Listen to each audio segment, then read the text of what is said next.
ഇന്നത്തെ ഷോട്ടിൽ ഒരു സാമൂഹിക വിഷയമായിട്ടാണ് വന്നിരിക്കുന്നത്. പട്ടാമ്പി താലൂക്കിൽ കൂറ്റനാട് ബസ് സ്റ്റാൻഡിൽ പ്രൈവറ്റ് ബസ്സുകൾ കയറുന്നില്ലെന്ന് പൊതുജനങ്ങൾ പരാതി ഉന്നയിക്കുന്നു. 150ഓളം ബസ്സുകൾ ഈ കൂറ്റനാട് സ്റ്റാൻഡിൽ കയറേണ്ടിടത്ത് 13ഓളം ബസ്സുകൾ മാത്രമാണ് കൂറ്റനാട് ബസ് സ്റ്റാൻഡിൽ കയറുന്നത്. പട്ടാമ്പി താലൂക്കിൽ കൂറ്റനാട് എന്ന സ്ഥലത്ത് തൃത്താല മണ്ഡലം പിന്നെ പാലക്കാടേക്കും ഗുരുവായൂരേക്കും മറ്റു സ്ഥലങ്ങളിലേക്കും പോകുന്ന ബസ്സുകൾ ഇവിടെ സ്റ്റാൻഡിൽ കയറാതെ വഴിക്ക് നിർത്തിയാണ് പോകുന്നത്.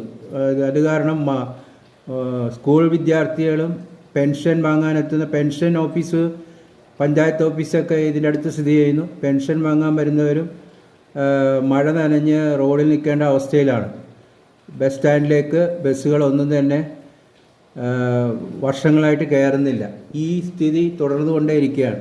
ഇതിന് സത്വരമായ ഒരു നടപടി സ്വീകരിക്കുവാൻ അധികാരികളിലേക്ക് എത്തേണ്ടതുണ്ട്. ബഹുമാനപ്പെട്ട road transport minister Shri Ganesh Kumar സാറിൻ്റെ ശ്രദ്ധയിൽ ഇതെത്തേണ്ടതിന് വേണ്ടി ഇത് കാണുന്നവർ ഒന്ന് ഷെയർ ചെയ്യേണ്ടതാണ്. ഈ വീഡിയോ ഒന്ന് ഷെയർ ചെയ്യേണ്ടതാണ്. ഇത്തരം പ്രശ്നങ്ങളിലേക്ക് ഇനിയും പുതിയ വീഡിയോകളുമായി ജി കൃഷ്ണമൂർത്തി വരുന്നതാണ്.